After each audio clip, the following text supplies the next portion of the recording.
ಹೆಸರು Shinchan R. ನಾನು 8ನೇ ತರಗತಿಯಲ್ಲಿ ಓದುತ್ತಿದ್ದೇನೆ. ಈಗಿನ ದಿನಗಳಲ್ಲಿ ನಾವೆಲ್ಲರೂ ಸಂತೋಷದಿಂದ ನಮ್ಮದೇ ಆದ ಹಕ್ಕು ಅಧಿಕಾರಗಳನ್ನು ಅನುಭವಿಸುತ್ತಿದ್ದೇವೆ.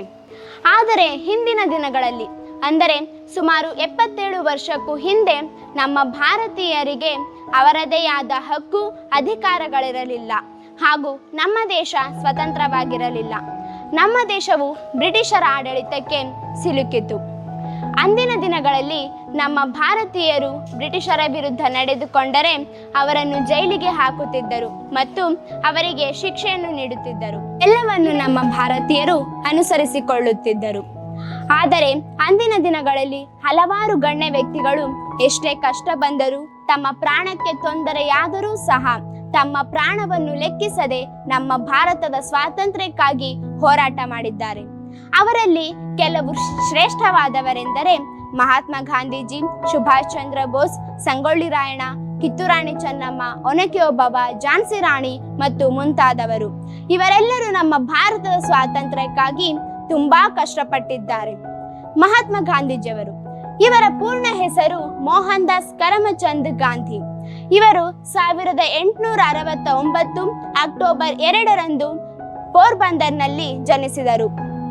ಇವರು ಬ್ರಿಟಿಷರನ್ನು ಭಾರತದಿಂದ ತೊಲಗಿಸಲು ಖೇಡಾ ಚಳುವಳಿ, ಅಸಹಕಾರ ಚಳುವಳಿ, ಚಂಪಾಚರಣ್ ಚಳುವಳಿ, ಉಪ್ಪಿನ ಸತ್ಯಾಗ್ರಹ, ದಂಡಿ ಸತ್ಯಾಗ್ರಹ ಮುಂತಾದ ಚಳುವಳಿಗಳನ್ನು ನಡೆಸಿದರು.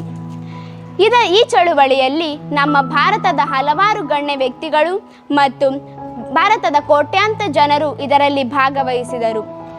ಕೊನೆಯಲ್ಲಿ ಬ್ರಿಟಿಷರೇ ಭಾರತ ಬಿಟ್ಟು ತೊಲಗಿ ಎಂಬ ಚಳುವಳಿಯನ್ನು ನಡೆಸಿದರು. ಈ ಒಂದು ಚಳುವಳಿಯಲ್ಲಿ ನಮ್ಮ ಭಾರತದ ಹಲವಾರು ಮಕ್ಕಳು, ಯುವಕ ಯುವತಿಯರು, ವೃದ್ಧ ವಯಸ್ಸಿನವರು ಮೃತಪಟ್ಟಿದ್ದಾರೆ. ಇವರೆಲ್ಲರೂ ನಮ್ಮ ಭಾರತದ ಸ್ವಾತಂತ್ರ್ಯಕ್ಕಾಗಿ ತುಂಬಾ ಕಷ್ಟಪಟ್ಟಿದ್ದಾರೆ. ಇವರೆಲ್ಲರೂ ರಾತ್ರಿ ಹಗಲು ಎನ್ನದೆ, ಬಿಸಿಲು ಮಳೆ ಎನ್ನದೆ ಹೋರಾಟ ಮಾಡಿದ್ದಾರೆ. ಅಂತೂ 1947 ಆಗಸ್ಟ್ 15 ಮಧ್ಯರಾತ್ರಿಯಂದು ನಮಗೆ ಸ್ವಾತಂತ್ರ್ಯ ಸಿಕ್ಕಿತು. ಅಂದು ನಮ್ಮ ಭಾರತೀಯರೆಲ್ಲರಿಗೂ ಸಂತೋಷಮಯವಾದಂಥ ದಿನ. ಆದರೆ ಅದೇ ಹೋರಾಟದಲ್ಲಿ, ಭಾರತದ ಹೋರಾಟದಲ್ಲಿ ಮುಖ್ಯ ಪಾತ್ರವನ್ನು ವಹಿಸಿದಂಥ ಮಹಾತ್ಮ ಗಾಂಧೀಜಿಯವರು ಗುಂಡಿನ ಏಟಿನಿಂದ ತೀರಿಕೊಂಡರು. ಹಾಗಾಗಿ ಪ್ರತಿ ವರ್ಷ ಆಗಸ್ಟ್ 15ರಂದು ನಾವೆಲ್ಲರೂ ನಮ್ಮ ಭಾರತದ ಹುತಾತ್ಮರನ್ನು ಮತ್ತು ನಮ್ಮ ಭಾರತದ ತ್ರಿವರ್ಣ ಧ್ವಜವನ್ನು ಗೌರವಿಸಲು ಪ್ರತಿ ವರ್ಷ ಸ್ವಾತಂತ್ರ್ಯ ದಿನಾಚರಣೆಯನ್ನು ಆಚರಿಸುತ್ತೇವೆ. ನಮ್ಮ ಭಾರತದಲ್ಲಿ ಹಲವಾರು ಭಾಷೆ, ಜಾತಿಗಳಿವೆ.